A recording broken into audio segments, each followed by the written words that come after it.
Hello, good day, everyone. I'm here to share my personal experience with Speaker's application process from initial steps to the final demo. I'll walk you through the important stages and highlight key takeaways that might help those of you who plan to apply. So, hello po sa inyong lahat. So, nandito po ako para i-share sa inyo ang aking experience and ang aking honest review sa pag-apply po sa Speaker Telephone English. So, here po makikita natin yung qualifications po ng isang ESL teacher na hinahanap nila.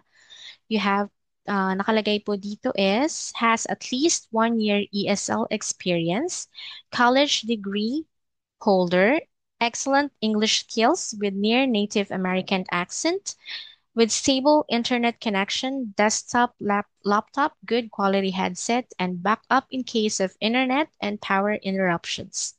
Has teaching certificates. Also willing to work from 7 p.m. to 11 p.m. or any 2 hours within the time frame. So this is not a booking schedule. So parang magkakaroon po tayo ng regular students. So the rate is 10 to 12 RMB per 22-minute class. That's around 80 pesos per 22-minute class. So ito po, nakita ko po itong post through Facebook and nakita ko po siya, pinost po siya ng isang nagko-content creator na teacher, si Teacher Lily po. And kailangan niyo pong isend ang inyong CV and audio intro sa kanyang FB Messenger. So meron pa pong ibang mga nagre-recruit online. So kung sino man po yung makita ninyo nagre-recruit na nagpo-post ng ganito, doon niyo po isesend ang inyong audio intro and CV po para ma-assess and ma-review nila. So first po, papakinggan nila yon kung kumusta po ang inyong accent, kumusta ang inyong pronunciation, and also i-assess din po nila ang inyong CV, ang inyong curriculum vitae or resume. So kapag po sa tingin nila pwede naman po kayo at pasok po kayo, ah, you will take the initial step which you will be added to the group chat via Microsoft Teams, dating formerly Skype. So ako po ay inad ni Teacher Lily. Siya po kasi ang nag-handle sa akin sa recruitment. So i-add ka po sa isang group chat via Microsoft Teams. So next, yung scheduling. There will be a scheduling po. You choose and plot your interview schedule via Google Sheet in the group chat. So doon po sa group chat, sa group chat po, nagbibigay din po doon ng instruction yung nag-recruit po na teacher sa inyo kung ano po yung mga dapat ninyong gawin, dapat ninyong i-prepare para po makapaghanda rin po kayo for the interview. So make sure po na basahin po natin and we understand very well kung ano po yung instructions doon na ibibigay. So kompleto na rin po yung instructions na ibibigay. So kung hindi po tayo naintindihan, kailangan po nating itanong yan doon po mismo sa group chat para po masagot kayo ni kung sino man po yung teacher na nag-recruit po sa inyo. Alright, so for the scheduling, you will be asked to choose your preferred interview schedule from a list posted in the group chat. So magbibigay po sila doon ng choices po ng time and pipili po kayo doon kung alin po ang pwede sa inyong time. So you will then plot your chosen time and date in the Google Sheet provided. So paunahan po yan. Kaya kailangan po, kung sa tingin niyo decided po kayo sa ganitong oras, i-plot niyo po agad doon sa Google Sheet para po makapag-schedule po kayo kaagad. So next is interview preparation. So for the interview preparation, message the hiring manager 2 hours before the interview with your schedule and Teams email. So this is only call po via Teams and audio only. So ang gagawin po natin dito ay may hiring manager. Pag nakapag-plot na po kayo ng schedule doon sa Google Sheet, meron pong hiring manager na ma-assign po sa inyo. So, yung hiring manager na yon ay magkakaroon po kayo ng talk with that hiring manager. It's a Chinese po sila. And then, you will have to message them at least 2 hours before the interview and send them a message. May script po, may script po na ipapasend sa inyo yung nag-request sa inyo yung teacher. And then po, yun lang, i-edit nyo lang po siya with your name and your uh, Teams account and your schedule po para po aware po yung Chinese hiring manager na magkakaroon siya ng call with you. So, yan po. So, kayo po ang tatawag sa kanya ha. Kayo po ang tatawag sa kanya. So, be ready to talk about yourself, ESL experience, teaching goals, and readiness. Interview should last at least 5 minutes and it's a good sign if it lasts longer. So, dito po, um, yung ano, kayo pong tatawag sa kanya, kaya dapat po on time kayo or at least ahead of time ready na po kayo. So tatawagan niyo po yung hiring manager via Teams po. So during the interview, you will be asked to introduce yourself, share your ESL experience, state your goal as a teacher, confirm your work readiness. So, ang tip ko po sa inyo, keep your answers clear and simple. Be mindful of pronunciation, grammar, and how you structure your responses. So, a good sign if the interview lasts at least 5 minutes or more. So if you pass, you will be added to a new group chat for the training proper. So, ang masasabi ko lamang po is kailangan po natin sagutin ng maayos yung questions ng nag interview.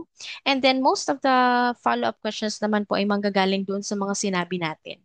So, kailangan po that we are ready and we are prepared also. So, ayusin lang po natin yung pagsasalita natin, be clear. And also po, siguro pinapakinggan po nila yung ating accent, yung diction, the accent, and also po yung pag-pronounce po natin ng mga words and how you construct your responses if it is grammatically correct. So, dapat po prepare din tayo. Mag-practice din po tayo kahit papano. So, malalaman mo po na nakapasa ka kapag po tumagal po yung conversation ninyo at least 5 minutes or more.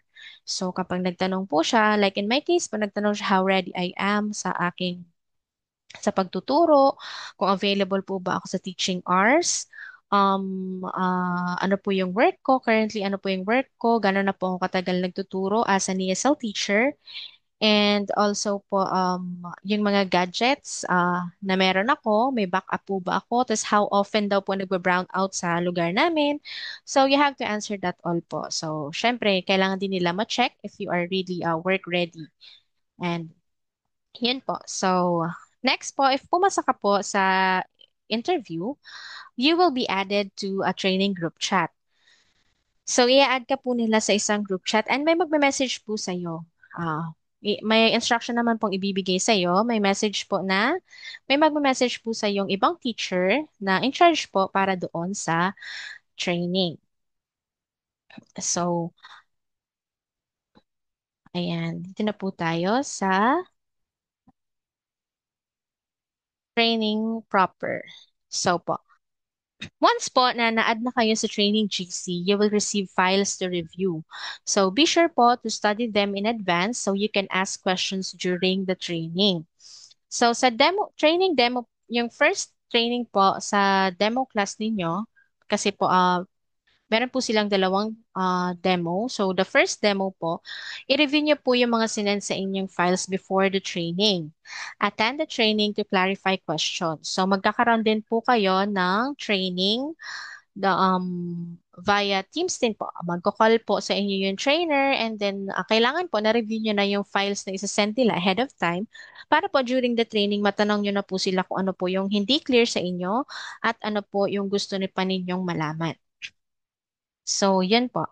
Kaya mag-attend po kayo ng training po kasi mahirap po kapag binasa niyo lang yung files dahil baka may gusto kayong i-clarify. At least po, right there and then po, masasabi po and makokorek po kung ano yung gusto ninyong i-clarify. So, during the training po, meron po silang ipapa-download na application. Ito pong Evir and Cock apps for audio recording. So, make sure po na may instruction po sa download po nito and meron din po silang link na provide during the training. So, may step-by-step process din po kung paano siya i-download. So, sundan lang po ninyo yung instructions na ibibigay po sa inyong group chat and dun po sa files. So make sure po na gumagana po itong dalawa during the demo proper kasi po kapag ang isa po dyan or yung dalawa po hindi gumana, uulit po kayo ng demo.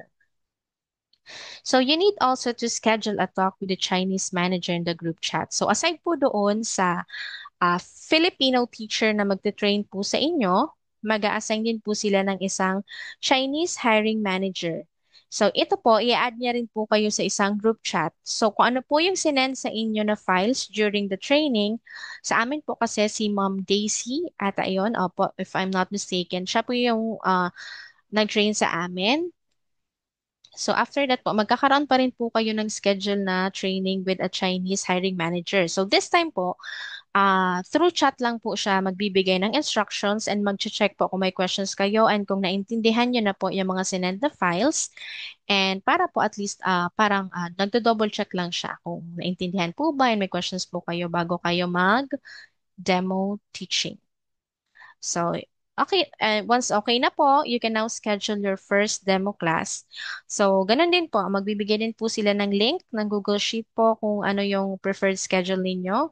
And then, bibigyan po nila kayo ng uh, login and lesson materials po. Ipoprovide po nila yon. Depende po sa napili ninyong schedule. And ang ginagamit po pala dito is yung platform. So, kailangan nyo po mag-download din ito kasi dito po kayo magtuturo using the VOOV platform. So, yan po. So, here na po siya during the first demo class. Um, During the first demo class, you will schedule your demo and receive your login credentials for the VOOV platform. So also po, you will also receive the lesson materials in advance and make sure na na-review niyo po ito. Make sure that you have reviewed it carefully. Feel free to add and tweak questions as long as they are connected to the lesson. So, ganito po yan. May bibigay din po sa inyong logins po dito sa speaker system account po ninyo. So, doon po, check po ninyo yung student name, yung book title page, and also the demo time. So, dapat po, ma-check nyo po ito ahead of time para po sigurado kayo na tama yung student, tama yung material na gagamitin nyo, and tama po yung demo time na kung saan po kayo magtuturo. So, yan. So, you have also to record the session with yung dalawang recording apps po na sinabi ko sa inyo na kailangan i-download. So, dapat ipapatest din po yun sa inyo during the training. So, kapag wala po kayong recording, magre-redo po kayo ulit ng demo. So, kailangan po ng recorded pa kasi po yun din po ang basis nila kung saan po nila mapakikinggan and ma-check po yung demo class ninyo. So, ang class po is only audio and it will only last po ng 22 minutes. So, dito po pala is no material sharing, just audio like a phone call lang po. So, parang wala siyang audio. I mean, wala siyang video. Audio lang po ang gagamitin natin. So, yan po. And then, what else? Yung sinabi ko po kanina, you will also rate the student and submit a class report. And this will be covered during the training. So, during the training po, i-explain din po sa inyo kung paano ang paggawa ng class report. So, doon po mismo sa speaker system po na ibibigay nila sa inyo, meron na po doon na maglalagay po kayo kung ilang stars ang ibibigay po ninyo sa student. Magbibigay din po kayo ng notes kung ano po yung notes ninyo about doon sa class. Halimbawa, the student entered on time or kung ready ba siya or what, pwede niyo po ilagay siya doon sa notes. Pero ang pinaka-importante po na kailangan ma-include doon sa class report ay yung mga halimbawa, meron po siyang mispronounced words and your correction. Siyempre, ilalagay niyo rin po the vocabulary, kung ano po yung mga vocabulary po na hindi niya alam, words na hindi niya po alam, ilalagay niyo rin po ito doon and also the expressions po. Meron din ang expression na kailangan ilagay. At least one po dito sa expression na kailangan niyo pong ilagay doon sa class report. So, sample sentences din po na may mga mali na hindi niya po na-pronounce ng maayos, mali po ang pagkakakonstruct or totally hindi niya po alam. So, you need po to include at least 3 minimum errors po doon sa speaker system sa class report. So after po noon, pag na-complete nyo na po yung class report, i-upload nyo rin po diretso yung dalawang recording po na using the Coq and Evier po. So kailangan nyo rin po yun i-upload para ma-complete nyo po yung class report. So you need to send that po at least I guess po wag kayo lalampas ng 3 hours after your demo class. Kailangan po ma-complete nyo yun. 1 to 3 hours po ata yun para ma-submit nyo na po yung class report. So here are the tips po para maging successful ang inyong first demo class. So you need to study the lesson materials, add lively follow-up questions, test all apps and audio devices kung nagumagana po ba siya or hindi, and also correct errors politely and clearly. So ensure quiet and noise-free environment. So you need also to end class with summary and feedback and improvement tips. So, pagtapos na po kayo ng class ninyo, so kailangan nyo rin po mag-provide ng at least maikli lang na summary and ng improvement and feedback po ninyo doon sa student. Kung halimbawa, you need to study more on ganito and ganyan and you need to practice pronouncing this words, ganyan, ganyan. So, pwede po kayo magbigay sa kanila ng additional tips. So, after po that, kung sakali pong makapasa kayo, so it would take 2 to 3 days ata para po ma-review yung demo class ninyo. And then after that, kung pumasa po kayo, kukontakin po ulit kayo may magkocontact po ulit sa inyo, yung Chinese hiring manager po ninyo at sasabihin po kung nakapasa kayo o hindi. And then i-add na po kayo to another group chat because meron po silang materials na ibibigay po sa inyo. So, sorry po pala if I cannot share the materials and also po the other information po tungkol sa process nila kasi po syempre hindi naman po sa akin yung materials na yon. It is company owned and I am not authorized po na mag-share nito sa inyo. So, here po I'm only sharing the process and my experience po para mabigyan kayo ng tips sa mga nagtatanong kung paano at kung ano po ang dapat gawin. So, yan po. So, moving on with the next topic, yung doon na po tayo sa second demo class. Pag nakapasa kayo sa first demo class, i-inform po kayo and i-add po kayo sa isang group chat, another group chat for another demo. So same process din po, but now with share screen of materials.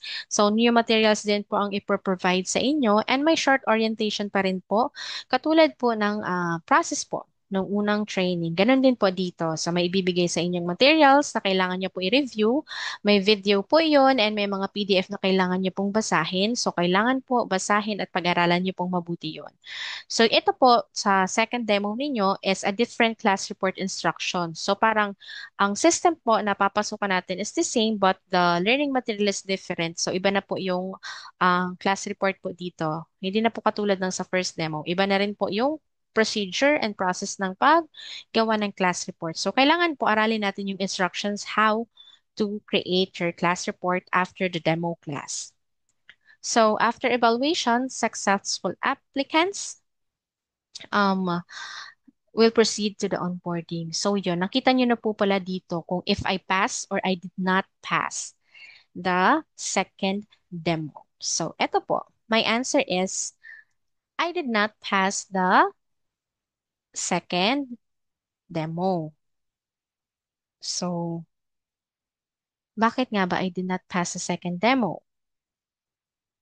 So, I did not pass the second demo and also I acknowledge where I went wrong. So first po is the Vogue platform issues during the second demo. So nagkaroon po talaga ako ng technical problem during my second demo. So yun po, kinabahan ako, hindi ko na po alam kung paano ko siya gagawin, paano po siya aayusin. But I still continued the lesson and the student understand naman. Hindi ko po kasi mai-chat yung word na kailangan kong i-spell sa kanya. So I spelled it na lang verbally. Pero syempre po, alam ko po na lapses ko din po yun. So I also missed some student questions po due to note-taking focus. So nakafocus ako sa pag-note po ng mga corrections na mga and mga wrong po, mga wrong pronunciations, yan yung mga mistakes niya po. So nakafocus ako sa pagta-type po noon. And then hindi ko na malayan na may mga questions pala, ay may mga concerns pala siya na hindi ko nasagot. Yun po, hindi ko siya nasagot. So, akala ko during the class flow, okay lang yun. Ay, okay lang, maayos yung class flow namin. Pero nung pinakinggan ko na po siya, doon ko na narinig yung mga mali ko. Yung mga lapses ko po. Doon ko po narinig during the uh, pakatapos na po, nung pinakinggan ko na yung recording. So, yun po. And also po, uh, yun, may background noise. So, yung pinakauna ko pong demo, the hiring manager told me that they heard some background noises po doon sa recording. So, sabi ko, bakit kaya ganun? May noise cancellation headset naman ako. Jabra naman yung gamit ko. But still, may narinig pa rin mga noise. So, sa second naman, pinakinggan ko, sabi ko, ay, walang ingay, walang noise. But, sa kalagitnaan ng aming lesson, narinig ko na may maingay pa rin. May na-capture pa rin noise. So, yun. Sabi ko, ay, dun pa lang, na-feel ko na parang baka hindi nga talaga ako pumasa. So, yun. Meron din akong listening comprehension lapses siguro na-notice ko na upon replay. So, dun ko na siya na narinig and doon ko na na-realize na may mga mali pala ako during the lesson. So I had difficulty understanding some parts of the conversation, which I fully caught when I listened to the recording. So meron akong mga words kasing mahirap intindihin sa kanila. May mga hindi ako masyadong naintindihan and hindi ko na-address carefully. So doon ko na yun na-realize um, during the nung nakikinig na ako sa recording ng aking lesson. So still, tinapos ko pa rin siya, ginawa ko yung class report and also in-upload ko pa rin yung recording ng demo lesson ko. So, ano ba yung final thoughts ko? So, syempre, sa ESL company naman, since you will be teaching English to the students, so kailangan naman talaga na marunong ka mag-English. So at least you know how to speak English, you know how to correct them properly, and your pronunciation and all. Kasi syempre sa'yo sila matututo. So how can they learn if ikaw mismo na teacher hindi mo alam? So marami akong na-realize na akala ko kaya ko to, makakapasa ako ganun. Syempre, positive naman ako na makakapasa ako at first. Pero syempre, hindi naman natin maiwasan. There are uncontrollable situations naman talaga. So, despite not passing, I learned a lot from the experience, syempre. So, it helped me identify my weak points and understand the standard speaker sets. So, yun po, ang masasabi ko lamang is if you are going to apply po sa Speaker English, kailangan po siguro na mag-practice din kayo. Opo. So, yun po na mag-multitask habang nakikinig and nai-encode nyo po, natatype nyo po yung kailangan yung i-note. And of course po, yung focus po ninyo doon sa sinasabi ng student ay hindi mawala. Kasi kaya, number one po doon, kailangan natin ma-address yung concern ng students. So, dapat hindi po natin yun mapabayaan. So, yun po ang mga na-realize ko during the second demo. So, yun po, siguro kinabahan na din ako doon kasi hindi rin ako, yun pa, dapat alam mo rin, you practice how to navigate the platform. So, doon din ako medyo nag-start kasi yung kaba ko nung hindi ko ma-navigate ng maayos yung Vogue platform. So, parang doon nag-start and then dire-diretso na akong narattle. So, yan po, siguro I need to focus, I need to concentrate, and of course, I need to practice more. So, syempre, pag nag-a-apply ka po, ganun talaga. May mga natututunan ka and of course, may mga rejections po. So, yun lamang po and I hope this walkthrough gives you clarity and a better idea on what to expect. So wag po tayo mawawala ng pag-asa mag-apply kasi marami naman pong ESL companies na tatanggap din po sa atin once we are ready. Siyempre po may standard list silang sineset sa kanilang mga company. So yun po, kailangan natin i-understand yun. So instead of magreklamo tayo na ang taas ng standard ng ganito, ganyan, ganyan, ng ganitong company. Siguro po, we try to assess ourselves also kung saan po tayo kulang, ano po yung kulang natin, anong kailangan natin i-improve. So, yon. So, thankful ako sa experience ko dito sa Speaker Telephone English dahil at least nalaman ko, na-discover ko yung mga bagay na kailangan ko pa palang i-improve na akala ko kaya ko na. Pero pagdating ng actual, although nag-practice naman ako, inaral ko naman siya, pero di mo naman kasi malalaman kung ano yung actual na mangyayari during the class. So, dapat din talaga handa ka and, you know, dapat siguro well-experienced ka na rin when you apply. Although may mga companies naman na nag-accept ng mga newbies, pero dito kasi sa speaker, of course, adult kasi yung tuturuan. So, yung mga naging students ko are adults. So, syempre, iba na rin yung level of understanding nila and expectation when it comes to teachers teaching them English. So, yun lamang po. So, wag tayo mawala ng pag-asa. Try and try to apply. Kasi isang araw, masasabi din natin na sumakses tayo sa ESL teaching. So, thank you for watching and I hope po may natutunan kayo. May questions po kayo, just comment po dito sa aking post. Thank you so much and goodbye!